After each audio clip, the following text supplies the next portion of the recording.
ખેડાના મહેમદાવાદમાં કોંગ્રેસ ઉમેદવારે મતદારો માટે દારૂ મંગાવ્યાનો આરોપ લગાવવામાં આવ્યો છે।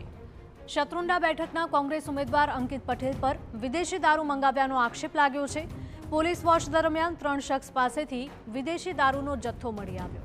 કોંગ્રેસ ઉમેદવારે મતદારો માટે દારૂ મંગાવ્યો હોવાનું પોલીસ તપાસમાં ખુલાસો થયો છે। પોલીસે દરોડા પાડીને 83,000ની કિંમતનો વિદેશી દારૂ જપ્ત કર્યો છે। પોલીસે 3 શખ્સને ઝડપી પાડીને વધુ 2,13,000 રૂપિયાનો મુદ્દામાલ પણ જપ્ત કર્યો છે। સ્થાનિક સ્વરાજ્યની ચૂંટણીના માહોલ વચ્ચે મતદારોને દારૂથી ખરીદવામાં આવી રહ્યા હોય તેવી એક ઘટના સામે આવતા ખળભળાટ મચ્યો છે।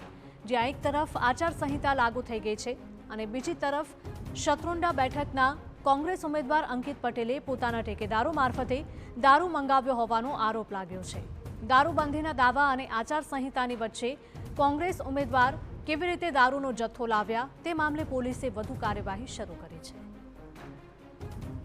સંવાદદાતા ધર્મેન્દ્ર જોડાયા છે વધુ અપડેટ સાથે। ધર્મેન્દ્ર, જણાવશો કે એક તરફ ચૂંટણીનો માહોલ ધીમે ધીમે ગરમાઈ રહ્યો છે કારણ કે ચૂંટણી એકદમ જ નજીક છે અને આ સમયે દારૂબંધીના ધજાગરા ઉડાડતો આ કિસ્સો સામે આવ્યો છે।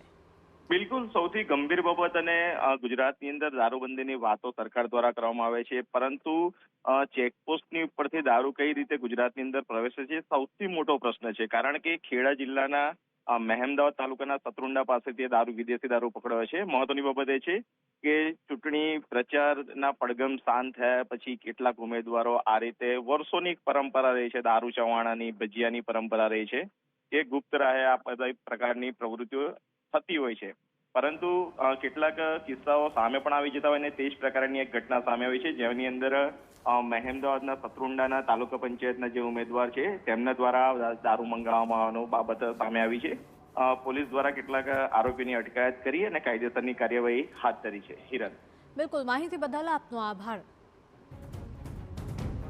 તો ચૂંટણીના માહોલ વચ્ચે દારૂ ઝડપાતા અનેક સવાલો ઉઠી રહ્યા છે।